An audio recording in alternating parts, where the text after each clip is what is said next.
This is Srimad Bhagavad Gita as it is, chapter 13, text 34, translation. O son of Bharata, as the sun alone illuminates all this universe, so does the living entity, one within the body, illuminate the entire body by consciousness. Purport. There are various theories regarding consciousness. Here in Bhagavad Gita, the example of the sun and the sunshine is given. As the sun is situated in one place but is illuminating the whole universe, so a small particle of a spirit soul, although situated in the heart of this body, is illuminating the whole body by consciousness. Thus, consciousness is the proof of the presence of the soul.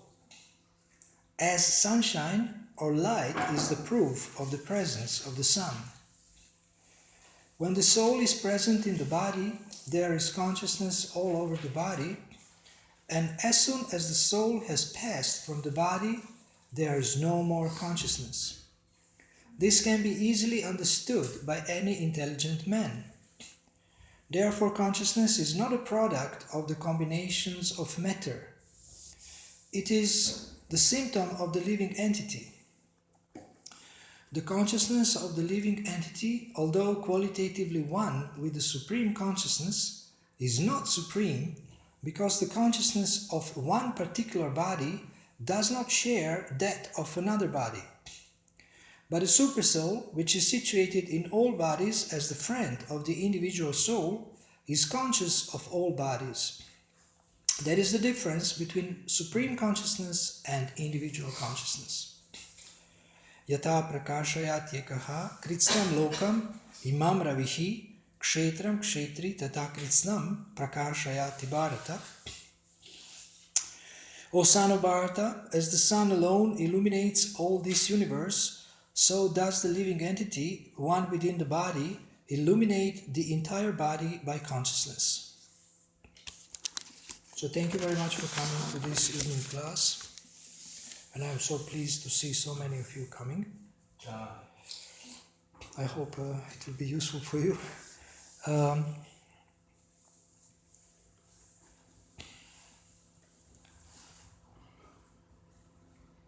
It's a very nice metaphor here. Comparison to the sun.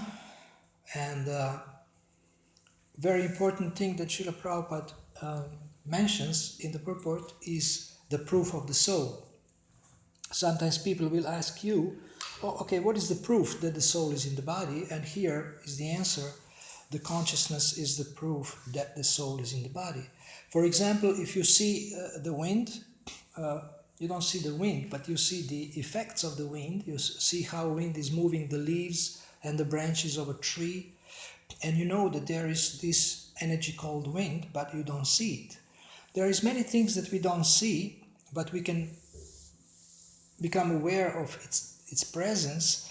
Like, for example, you don't see the mind, but you can see how what is in the mind manifests through people's maybe face or their words. Another one. Thank you. We'll distribute to you later. And one thing that Srila Prabhupada says is that why people insist on seeing when anyway the seeing is imperfect. Our power of sight is imperfect. For example, we can't see what's happening behind this wall. Anybody has a pen? I want to show you something. Hare Krishna. Janaki Jai. Hare pen? Huh? Looking? Okay, I was also looking for you. So now this is hard. You see, I can't bend it. It's a very hard pen, and I don't want to break it because it's. What's your name? Anna? Anandini's pen. I don't want to break Anandini's pen because it may upset her. But look now how our eyes are imperfect. I'll show you right away.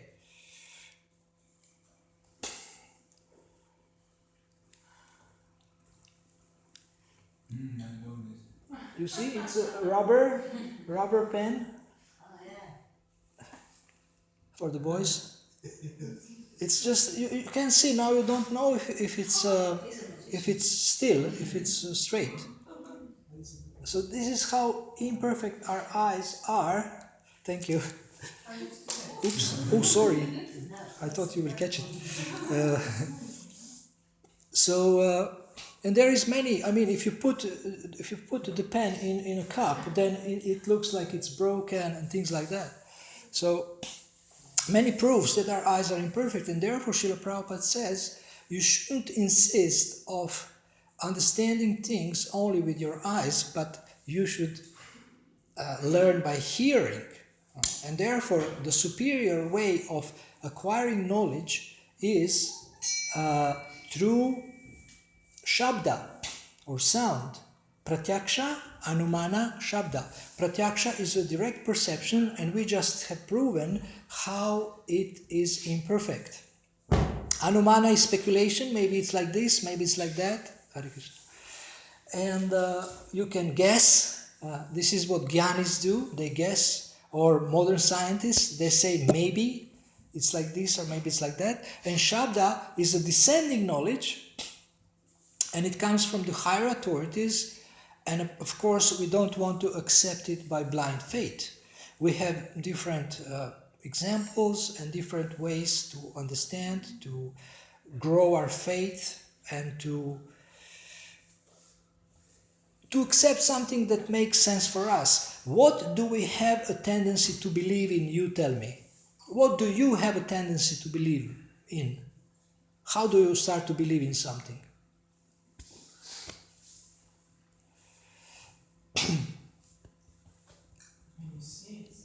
If you see it.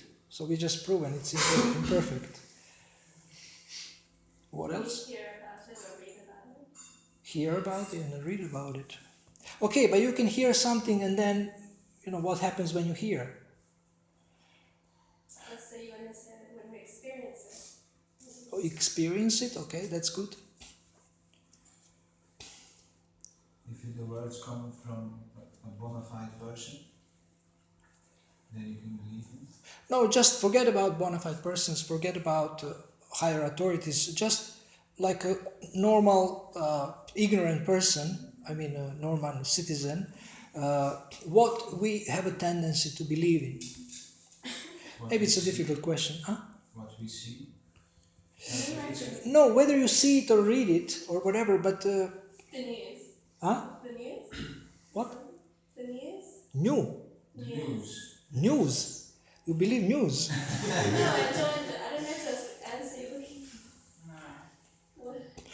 Maybe it's a little difficult. Maybe my question is not so precise. But we have a tendency to believe in something that makes sense to us, isn't it? If something makes sense, okay, maybe it's like that, it makes sense, like this, then you have a tendency to believe in that. So even when you read Srila Prabhupada's books or any other, whatever you read, whatever you hear, and whatever you see, you have a tendency to believe in it if it makes sense to you. So when I read that God exists, wasn't sure, but later it started to make sense that God is not energy, God is a person. For me, it makes more sense that God is a person than that he's energy. And many people can't understand that God is a person. Or sometimes there is some physical phenomena. You see somebody, for example, these people have very elastic body and they put their head here and then like this, and then you say, wow, this doesn't make sense. I mean, it's a trick or something. Or somebody levitate. So there is things that make sense, that are believable, and there is things that don't make sense for us. So when you read anything, you have a tendency to believe in it if it makes sense to you. And of course, you may be a limited person, your intelligence may be limited, but the point is that it makes sense to you. So this is how we accept the words of someone. That if somebody says something, then okay, if it makes sense to you, then you will maybe believe it. Now, when I started reading Srila Prabhupada's books like 30 years ago, Srila Prabhupada was saying things that were unbelievable. Like universe is coming from the pore of Mahavishnu. That was really incredible. I couldn't comprehend it, and it was difficult to believe. And that we are living only in one breath of Mahavishnu, the whole universe. This is like millions of years. And then some other things make sense, like from the Bhagavad Gita. Like this verse makes sense. Okay, my body is illuminated with consciousness. When I die, there is no more consciousness because it's gone. And that I can't feel. You can insult my body, you can beat it up, you can cut it, and I will not react. So it makes sense. We can, maybe you have seen. How many of you have seen a dead body? Oh, not everybody. What is that? How many of you have seen a dead body? Dead person? No. Oh, that's amazing. Only a few. So, you can see that if you have tried to pinch the dead body or to say you are ugly or whatever, it doesn't react. You can say, you can praise the dead body and it will remain still. So because the consciousness is gone, there is no perception anymore. So this is Bhagavad Gita is scientifically explaining about consciousness, about the soul, and giving wonderful examples from the nature that we can easily understand. How do you understand that there is sun? You can understand that there is sun by the sunshine, by the symptom of the sun. And now, this verse also gives hope, I would say. It gives us a hope that we are conscious,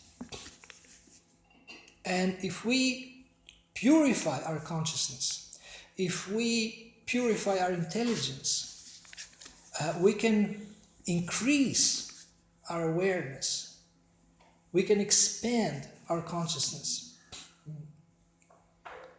Some people's consciousness is limited to few things around them, like maybe their own hunger or their own family. And some people's consciousness goes broader, like or wider. They think about their city or their community or the whole planet. Like many people are, this Leonardo DiCaprio, he's concerned about the ecology of the planet, and he made the movie about it. The pollution. So he thinks globally, and other people maybe think globally, but some people think locally. They think only what's happening here in my home or in front of my home or what my neighbor is disturbing me, etc., etc. So you can you can be narrow-minded, and you can expand your thinking, you can expand your consciousness. And God has given us intelligence, and we can expand our intelligence also by using it more and more. I'm teaching success to devotees and sometimes other people, and one of the important principles of success is to use our intelligence. Srila Prabhupada mentions so much about intelligence. If you go to Vanipedia, you will see that there is a category on intelligence. And you can learn a lot about intelligence. You can learn about spiritual intelligence, you can learn about material intelligence. Sometimes materially intelligent people come to the Krishna consciousness movement, but they cannot make spiritual advancement because they don't have spiritual intelligence. And sometimes people who have spiritual intelligence, they don't have material intelligence. And they are, very unsuccessful in material things, but in spiritual life, they can be very successful. So these things are described in the scriptures, and if you want to make spiritual advancement, then how will you know that you are advancing? You tell me. You feel joyful. Huh? You feel joyful. Okay, more? You're happy. Happy, joyful. What else? How will you know? How do you measure success? Yes? You get less attached to everything around you. You are less attached to material things? Yes? Good cooperation with other people for advancing. What? Good relationships. You have better relationships Yeah. if you are more spiritually advanced. Yeah, it's also possible. More? You're not disturbed so quickly. You're not disturbed so easily. That's a very good one. I like it. You're very good. You become less disturbed. We spoke 2 days ago about spiritual perception. And when you see with the spiritual eyes, you get less disturbed. You see the soul, you see the super soul, you see the supreme will of the Lord, and you are curious what's happening now. I mean, it's unpleasant, but let me learn something from it. More? You feel more yourself. You feel more as yourself. Soul. Which self? Yourself, soul. Soul, as a soul. So feel you more as you're eternal, full of knowledge and bliss. More? You go out of the box. You go out of the You do box. extra service for Krishna. You are enthusiastic to do more service. Yes. You don't say no. You say yes instead of no. To Krishna. And no to Maya. When they ask you something, so many times you can say no, but when you are feeling joyful, you start saying yes, let's do it. For the service. Okay. Yes to Krishna. Yes. Yes to the service. Okay. Anything else?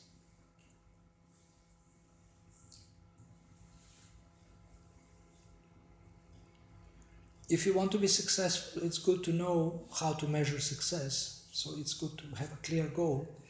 How will you know that you are advancing? What are the benchmarks? What are the checking points? And you have given some of the points. One symptom of spiritual advancement is that your consciousness evolves so much that you start to be compassionate. You start to feel compassion for other people and you become less selfish. You're not only thinking of yourself. You start to think of the welfare of others. And in the 17th chapter, 16th verse of the Bhagavad Gita, Srila Prabhupada is teaching us how to think, and Krishna in that verse describes the austerity of the mind. And the first austerity of the mind is mana prasada, and it means satisfaction. How many of you feel that keeping the mind satisfied all the time is an austerity? It's not easy, huh? Because the mind have a tendency to become dissatisfied, fried, or frustrated, or critical, or desperate, or dejected, depressed, like Arjuna's mind became depressed. And but Krishna says, keep your mind satisfied. Be satisfied with what you've got from the Lord, and be satisfied with the mercy that you got, and be satisfied to think about the welfare of others. In the purport, Srila Prabhupada describes how we should think. Think of the welfare of others and think about the many wonderful stories from the scriptures. There is so many stories from the scriptures. How many of you like to read?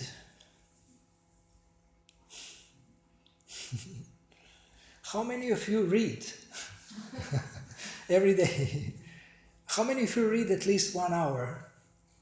Wow. I fall asleep after one page. Okay.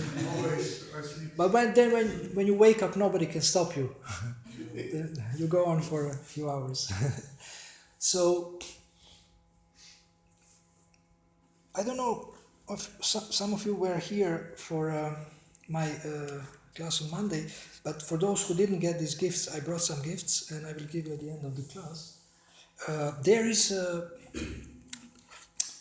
60 ways Srila Prabhupada instructs devotees to study his books. Frequency, how often and how long, mood, and method. So this little leaflet that was created by Vanipedia will help you to improve your reading, and of course your reading will help you to spiritualize your thinking and feeling and willing, and to spiritualize your mind. And also, um, the more you read the scriptures, you can see how various personalities have changed their consciousness, how they have elevated their consciousness by the association of the saintly personalities, or sometimes directly by the association and instruction of Krishna. So here is the association of Arjuna and Krishna is enlightening Arjuna. I call this the ultimate coaching session, the transcript of the ultimate coaching session. And in every coaching session, or most of the coaching sessions start with a problem and with resistance and with many, many excuses. Arjuna is so intelligent, he gave intelligent excuses, Vedic excuses, but coach never buys into excuses. So Krishna coached him, he asked more questions, Krishna taught him.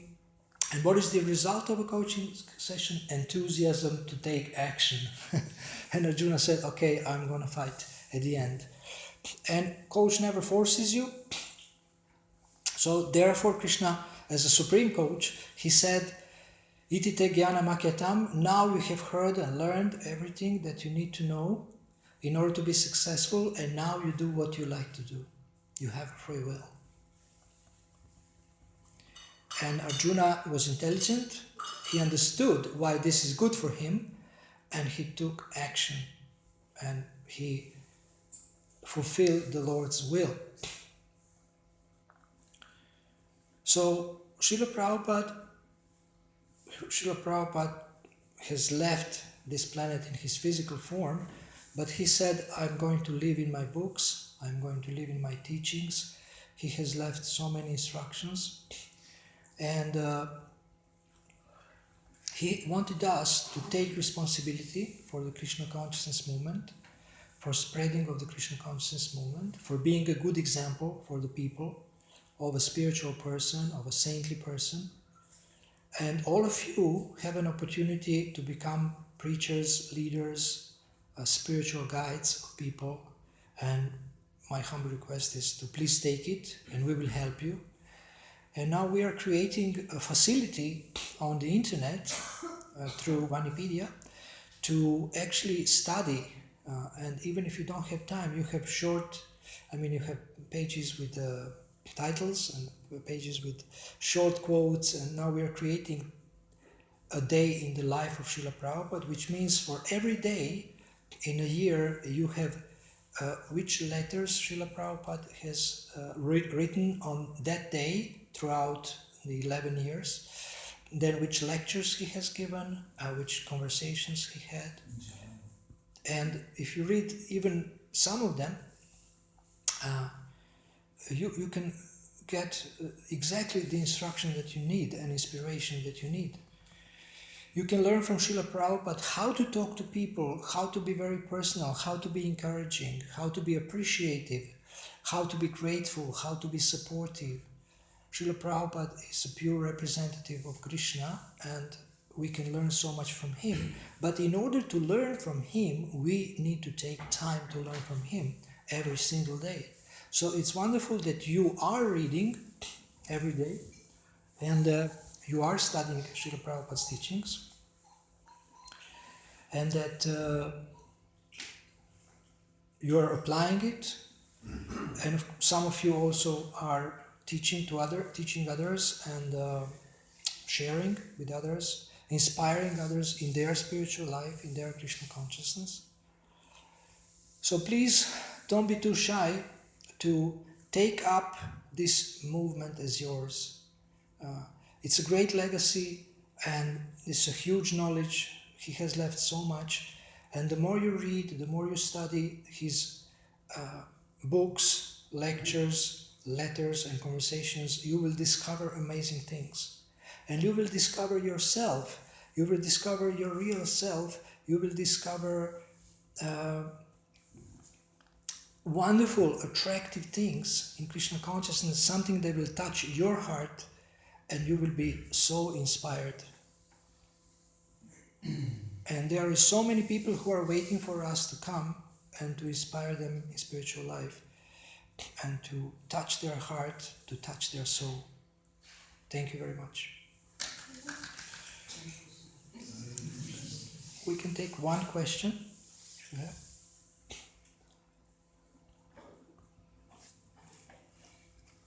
Hare Krishna.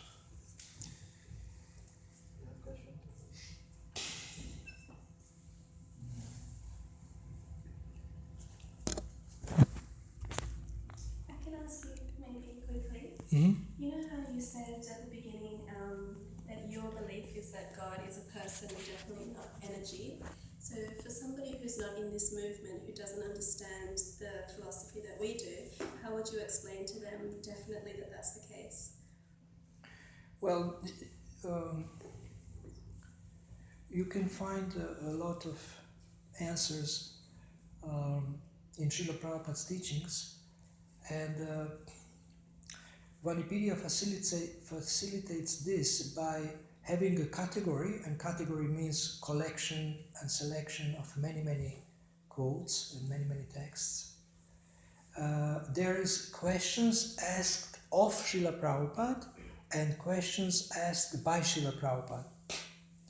So you can look at that, but the way I explain to myself, and I don't know, maybe I read it also in Srila Prabhupada's books, is that if absolute truth is the source of everything, it's impossible that the absolute truth has one quality less than us, and that's the form and the personality.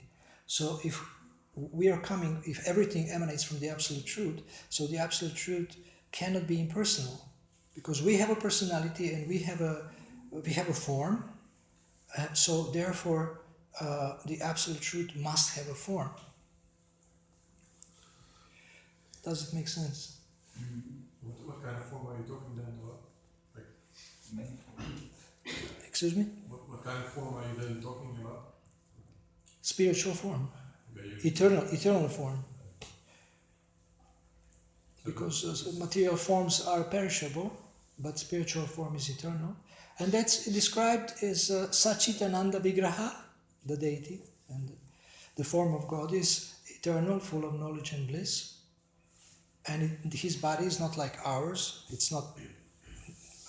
It doesn't deteriorate. So it's not easy to understand how everything is unlimited and he is unlimited, because we are limited. But at least we can understand that he is great. God is great.